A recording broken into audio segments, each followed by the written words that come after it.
WTF? What the fall? I have something to say to the West Coast and the Southwest CUTEservatives. I don't know what you call this, but it is not fall. I'm sorry, but the East Coast and the Midwest CUTEservatives have a monopoly on fall. I don't know what this is. There's no cool breeze. There is no fireplaces. There's not even any leaves. This is what I'm used to. The bones have been the back. This is what you have.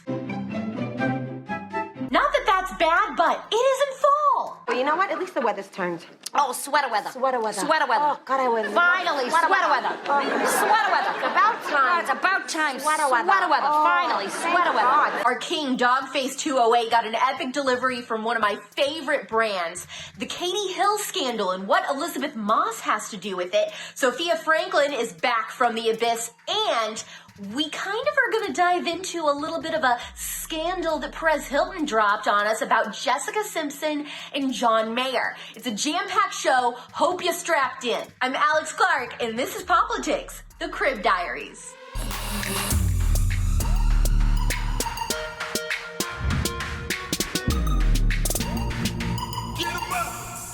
Cran Raspberry Man is getting what he deserves.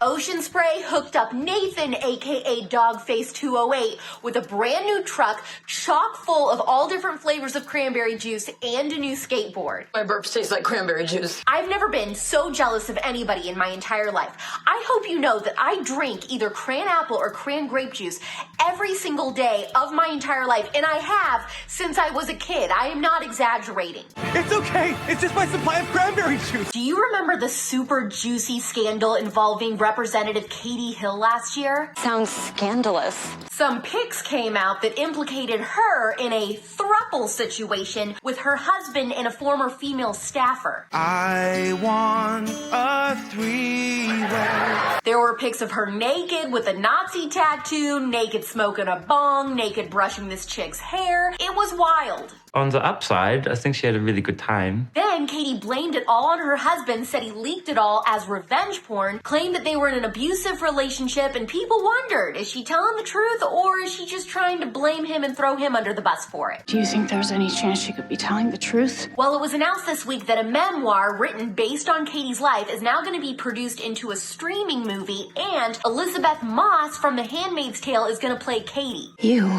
are not in charge. I am.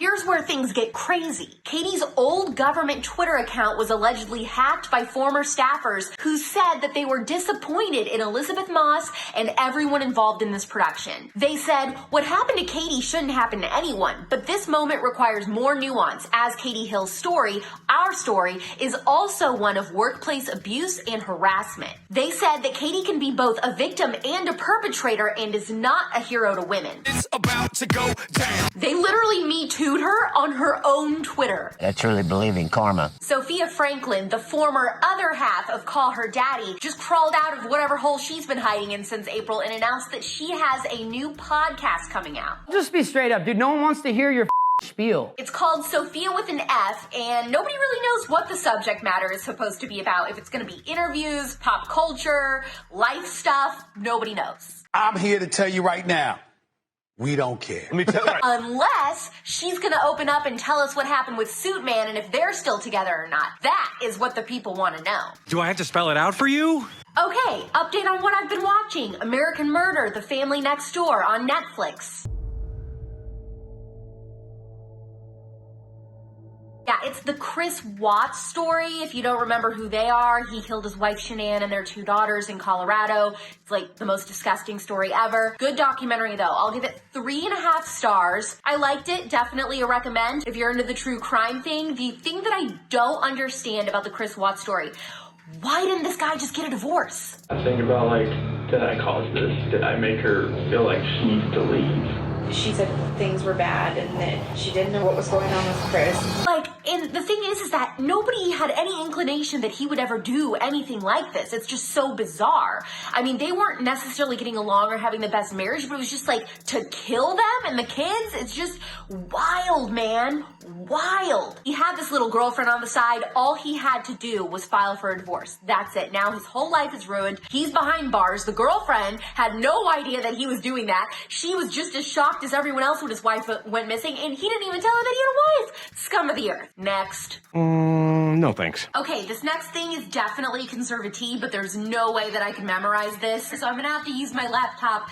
to tell you this one. Okay, there was this new study done that compared conservatives and liberals, and I thought it was so interesting. YouGov wanted to see which group is less likely to have friends with different political views. They surveyed people in 2016 and in 2020 to compare and found out that conservatives didn't even change. We stayed the same.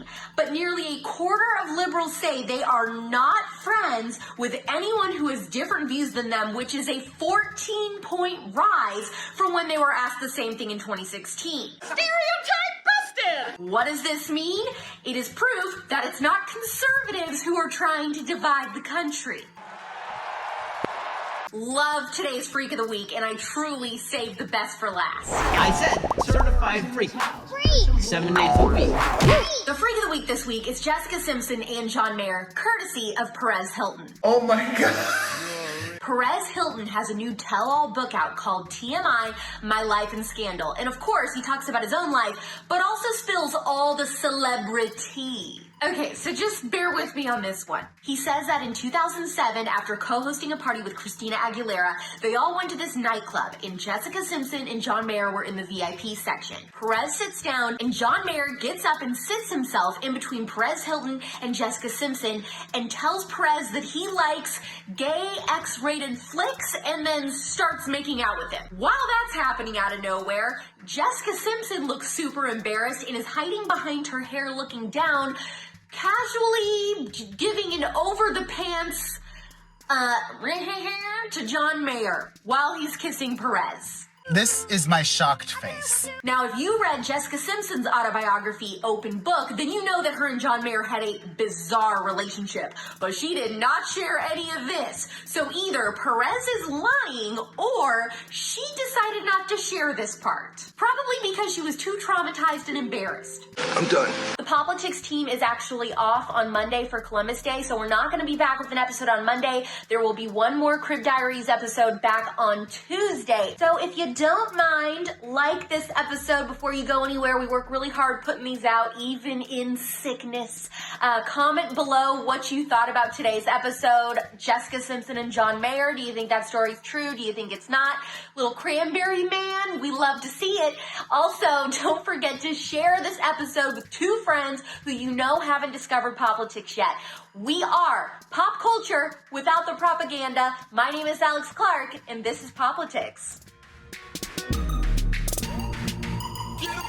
Click below to watch yesterday's episode. Please subscribe, thumbs up, share this video, and ring the bell for notifications so you never miss the conservative. And make sure you're following this show at POPlitics on Instagram for even more CUTEservative content.